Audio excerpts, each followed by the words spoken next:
Les spéciales de l'info sur Sensation. Bonjour à tous et bienvenue sur Sensation. Je suis aujourd'hui au Salon de l'Agriculture avec monsieur Thomas Gauthier. Bonjour. Bonjour. Vous êtes directeur général de la Fédération française de spiritueux. Alors première question pour commencer, qu'est-ce que c'est la Fédération française de spiritueux ? Alors la fédération regroupe 250 entreprises, des toutes petites entreprises, des TPE-PME et aussi des grands groupes. Et on représente les fabricants français de spiritueux. Les spiritueux, c'est quand même le secteur français, c'est quand même le premier de l'Union européenne. Et on est vraiment très présent, on a une très grande diversité de produits, comme vous voyez sur la carte qui est juste au-dessus. On est présent dans tous les départements français, y compris en Outre-mer.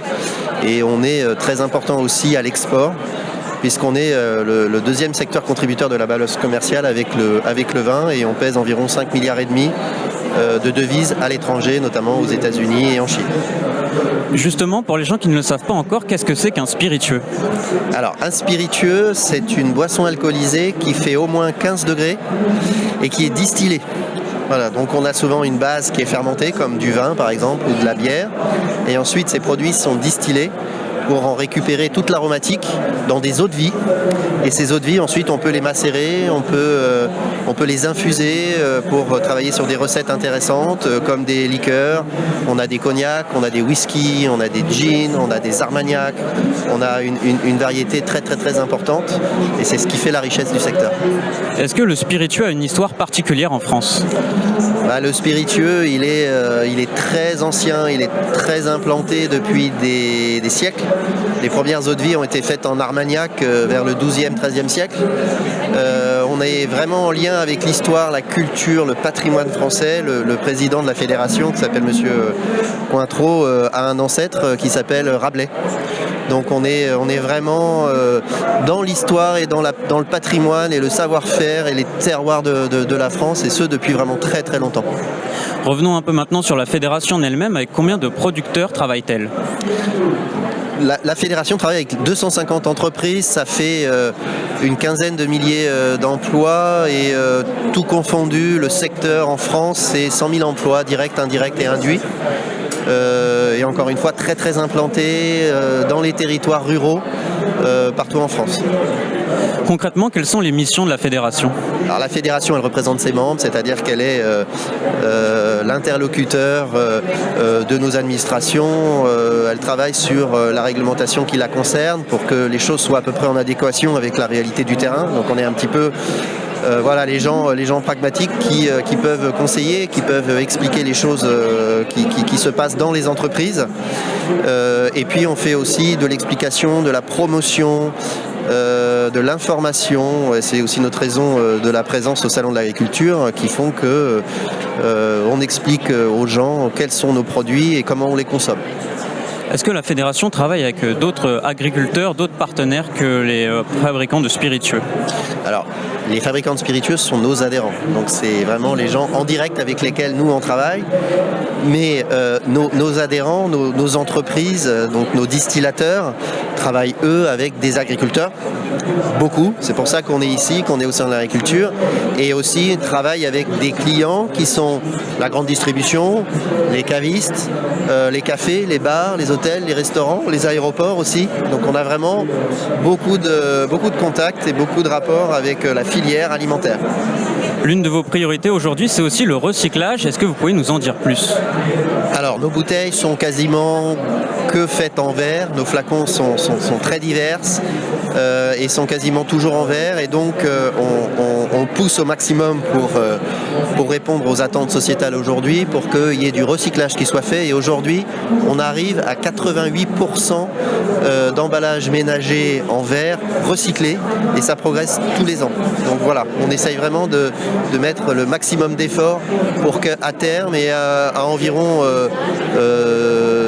2030, on soit quasiment à 100% de bouteilles recyclées. Vous travaillez donc sur le recyclage, sur les nouveaux enjeux de consommation des consommateurs. Est-ce que vous comprenez aussi les circuits courts aujourd'hui ? Est-ce que c'est important de les développer de plus en plus ? Alors, en tant que représentant d'une fédération, ce qui est important pour moi, c'est que on puisse préserver et enrichir cette diversité. Donc je pense que tous les modèles sont intéressants. On a des gens qui sont organisés pour faire de l'export, on a des gens qui sont organisés pour rester sur le marché français, et on a un développement très important des micro-distilleries par exemple, qui cherchent à valoriser un patrimoine local, qui raconte vraiment l'histoire culturelle d'une région, d'une production, d'un territoire, et les consommateurs attendent énormément sur cet aspect, et donc on pense qu'il y a un vrai potentiel. Par exemple, le secteur du whisky français se développe depuis quelques années et se développe très très vite, donc c'est intéressant, c'est attendu par nos consommateurs, et ça fait partie évidemment des choses qu'on doit lui apporter.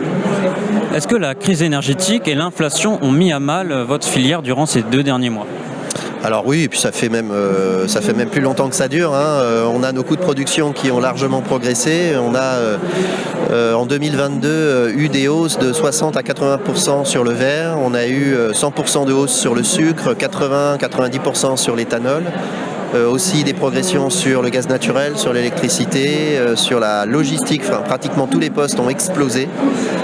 Et donc aujourd'hui on est dans une situation qui est assez compliquée. On doit essayer de dialoguer avec nos clients distributeurs pour qu'ils répercutent ces coûts tout en limitant au maximum l'inflation pour le consommateur. Donc c'est un équilibre qu'on doit trouver et qui est important quand même pour nous et pour la compétitivité de nos entreprises.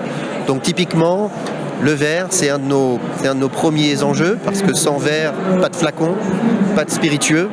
Et aujourd'hui, certains segments de cette production disparaissent et rend très compliqué pour nous l'embouteillage et la distribution, avec ces hausses de prix, ces variétés en termes d'approvisionnement qui font qu'on est en difficulté. Aussi pour nos fabricants d'alcool sur fin, pour nos fabricants de sucre, qui sont aussi des énergo-intensifs et pour qui les hausses de coûts ont été très importantes et qui nous répercutent aujourd'hui.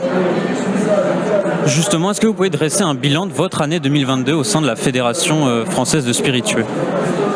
On a eu beaucoup d'enjeux sur lesquels il a fallu travailler. Les aspects de compétitivité économique, évidemment, comme j'ai évoqué. Les aspects environnementaux qui sont aussi très importants, comme on a vu sur le recyclage. Et aussi la question fiscale, puisque les spiritueux payent 75% des taxes des boissons alcoolisées pour une consommation d'alcool par l'intermédiaire des spiritueux qui n'est que de 25%. Donc on a une très grosse contribution. 75% du prix d'une bouteille en magasin, ce sont des taxes. Et nous essayons de faire en sorte que cette fiscalité reste stable, parce que ça aussi c'est vraiment déterminant pour la compétitivité de notre secteur. Comment vous pouvez expliquer cette fiscalité ? C'est le fruit d'une histoire.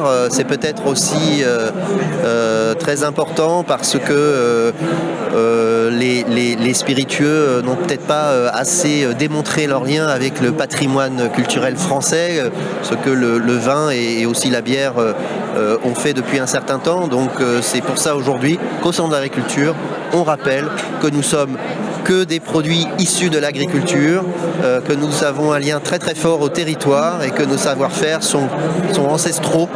Et de cette manière-là, on espère effectivement préserver notre place dans l'imaginaire collectif et dans la culture française. Et ça aussi, c'est important, aussi pour des questions aussi concrètes que la fiscalité.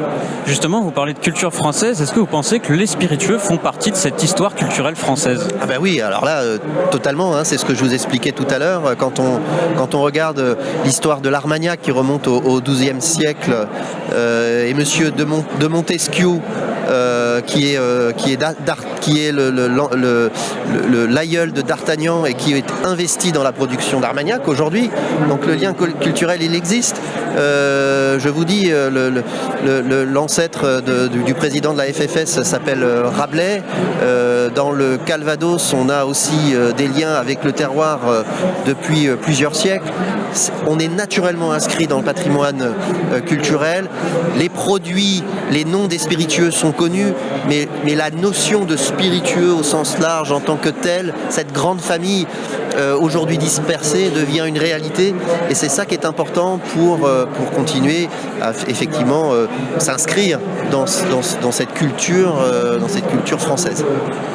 Merci Thomas Gauthier d'avoir été avec nous sur Sensation. Je rappelle que vous êtes directeur général de la Fédération française de spiritueux. Vous pouvez revoir ou réécouter cette émission sur notre site ou notre application Radio Sensation.